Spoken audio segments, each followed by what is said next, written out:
छत्तीसगढ़ में 2023 का रण अब तैयार होने लगा है। विधानसभा चुनाव को लेकर राजनीतिक पार्टियां अपनी तरफ से तैयारी शुरू कर रही हैं। धमतरी में कांग्रेस ने चुनाव को लेकर पदयात्रा निकालने की तैयारी की है, जिसमें महिलाओं की भूमिका अहम होगी।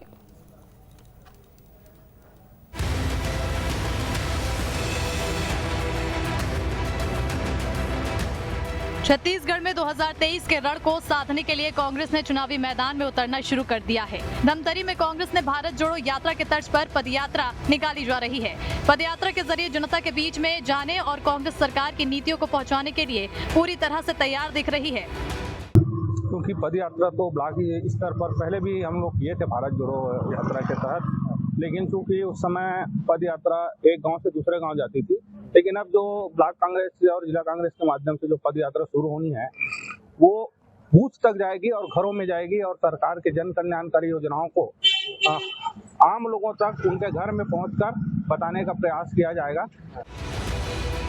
पदयात्रा में महिलाओं की भूमिका खास रहने वाली है, जिसके जरिए जनता को साधने की पूरी तैयारी है। कांग्रेस नेता का कहना है कि कुरूद विधानसभा के तीनों ब्लॉकों में जल्द बैठक कर पदयात्रा को लेकर चर्चा कर रणनीति बनाई जाएगी। और चूंकि विधानसभा स्तर पर ये होना है तो विधानसभा कुरूद में 3 ब्लॉक आते हैं, मगरलोड ब्लॉक, भखारा ब्लॉक और कुरूद ब्लॉक। तो तीनों ब्लॉक के अध्यक्ष बैठ के इसके रूप में तय करेंगे, क्योंकि एक ब्लॉक में जहाँ हो रहा है दूसरे दिन उस ब्लॉक में नहीं होगा। एक विधानसभा में एक ही दिन चलेगा। वही कांग्रेस की पदयात्रा को लेकर बीजेपी ने कहा कि इस पदयात्रा से कोई प्रभाव नहीं पड़ेगा। कांग्रेस ने 4 सालों में क्या किया है जो जनता को पता है। छत्तीसगढ़ की जनता ने उनको सत्ता सौंपी है। माननीय भूपेश बघेल जी अभी सीएम हैं कांग्रेस से छत्तीसगढ़ के, तो पद यात्रा या किसी भी तरह की यात्रा से कोई प्रभाव नहीं पड़ती।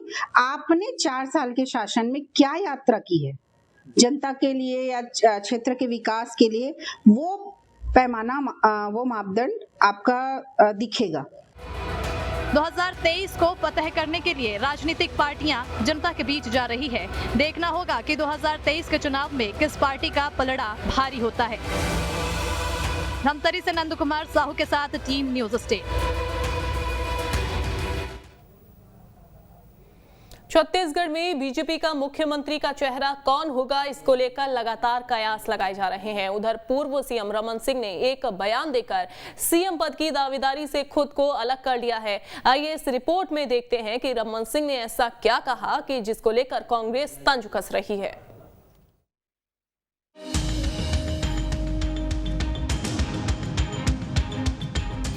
बीजेपी में सीएम फेस पर सस्पेंस। रमन सिंह बोले, नहीं कोई दावेदार, फैसला करेगा आला कमान। कांग्रेस बोली, रमन सिंह ने मानी हार। छत्तीसगढ़ में 2023 में होने वाले विधानसभा चुनाव के लिए अभी वक्त है, लेकिन बीजेपी कांग्रेस ने चुनावी तैयारियां शुरू कर दी है। 15 साल तक सत्ता में रही बीजेपी 2018 के विधानसभा चुनाव में सत्ता से बाहर हो गई थी। ऐसे में इस आने वाले चुनाव में बीजेपी फिर से सत्ता वापसी की कोशिशों में जुट गई है। लेकिन 2023 में होने वाले विधानसभा चुनाव में छत्तीसगढ़ में बीजेपी का सीएम फेस कौन होगा, इसको लेकर कयासों का दौर जारी है। अभी इस मुद्दे पर पूर्व सीएम रमन सिंह ने बड़ा बयान दिया है। रमन सिंह से जब पूछा गया कि छत्तीसगढ़ में बीजेपी का सीएम फेस कौन होगा, इस पर बड़ा जवाब देते हुए रमन सिंह ने कहा, बीजेपी में सीएम का कोई चेहरा नहीं होगा। वहीं खुद के सीएम पद पर दावेदारी पर रमन सिंह ने कहा, मैं सीएम पद का दावेदार नहीं हूं और न ही कोई और भी है। बहुमत आने के बाद विधायक दल ये तय करेगा कि कौन मुख्यमंत्री होगा और बीजेपी में ये 5 मिनट में तय हो जाता है।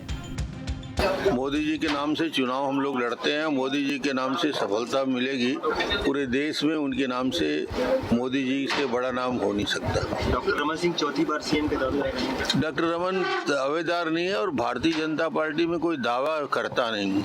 भारतीय जनता पार्टी में कोई मुख्यमंत्री का चेहरा अलग से घोषित होता नहीं। चुनाव जब हो जाएगा, चुनाव के बाद विधायक दल की बैठक होगी और 5 मिनट में आने वाला मुख्यमंत्री का चयन हो जाएगा। इसलिए इसकी चिंता किसी को करना भी नहीं चाहिए। यदि चिंता कर रहा है वो गलत कर रहा है कि मैं मुख्यमंत्री बनूंगा। उधर जहां रमन सिंह सीएम पद को लेकर खुद को अलग कर रहे हैं, तो वहीं कांग्रेस इस मसले पर चुटकी लेने से नहीं चूक रही है। कांग्रेस संचार प्रमुख सुशील आनंद शुक्ला ने रमन सिंह के बयान पर प्रतिक्रिया देते हुए कहा कि पहले उनसे जनता का विश्वास उठ गया था, अब आलाकमान को भी उन पर भरोसा नहीं रहा। उन्होंने साफ साफ कहा कि रमन सिंह के बयान से ऐसा लगता है कि उन्होंने चुनाव पूर्व ही हार मान ली है। किसी को भी चेहरा बताने से भारतीय जनता पार्टी परहेज कर रही है। इसके पहले स्वयं डॉक्टर रमन सिंह जी ने स्वीकार किया था कि छोटा मोटा चेहरा वो भी हैं, लेकिन आज उन्होंने माना कि उनकी पार्टी में कोई भी चेहरा नहीं है। यह इस बात की स्वीकारोक्ति है कि भूपेश बघेल के कद का भारतीय जनता पार्टी के पास में कोई नेता नहीं बचा है। छत्तीसगढ़ की कांग्रेस सरकार की नीतियों का मुकाबला करने के लिए भारतीय जनता पार्टी के पास कोई नेता नहीं है। इसलिए भारतीय जनता पार्टी किसी के भी चेहरे को आगे करने से परहेज कर रही है। ये 2023 के चुनाव के पहले ही भारतीय जनता पार्टी की हार को प्रदर्शित करता है।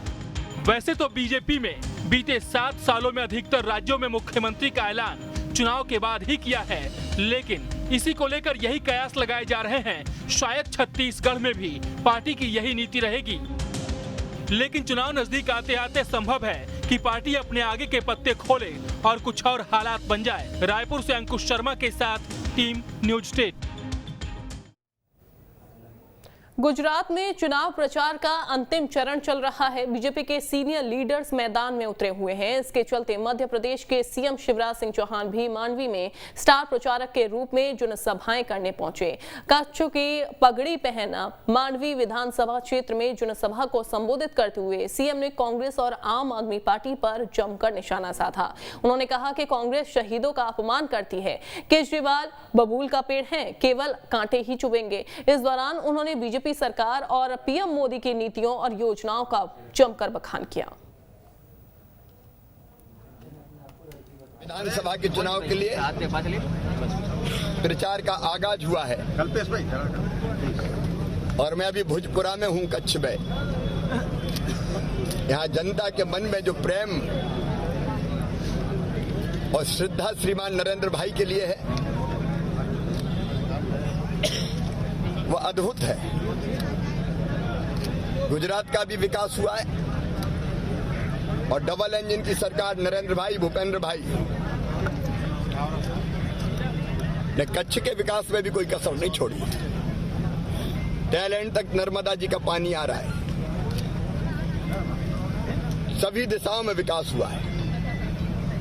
उसकी जनता विकास के साथ है, भारतीय जनता पार्टी के साथ है, नरेंद्र भाई के साथ है। अब कांग्रेस और केजरीवाल रंगीन सपने दिखाने की कोशिश कर रहे हैं, लेकिन देश और गुजरात जानता है मोदी जी कल्प वृक्ष है। मोदी है तो मुमकिन है। अंतरजातीय विवाह पर जबलपुर की हाईकोर्ट ने बड़ा फैसला सुनाया है। कोर्ट के निर्णय के अनुसार 2 पूर्ण बालिग लोग अंतरजातीय विवाह करने के लिए स्वतंत्र हैं। हाईकोर्ट ने कहा कि मर्जी से अंतरजातीय विवाह पर कार्रवाई नहीं होगी। कोर्ट ने एक्ट की धारा 10 को असंवैधानिक बताया है। इस मुद्दे को लेकर हाईकोर्ट ने राज्य सरकार से 3 हफ्तों में जवाब मांगा है। बता दें कि हाईकोर्ट में प्रदेश सरकार के कानून को असंवैधानिक बताते हुए आधा दर्जन याचिकाएं दायर की गई थी। उन्हीं याचिकाओं की समीक्षा के बाद हाईकोर्ट की युगल पीठ ने यह फैसला सुनाया है। याचिकाकर्ताओं की ओर से अंतरजातीय विवाह करने पर अधिनियम 10 के तहत कार्रवाई नहीं किए जाने की अंतरिम राहत मांगी गई थी।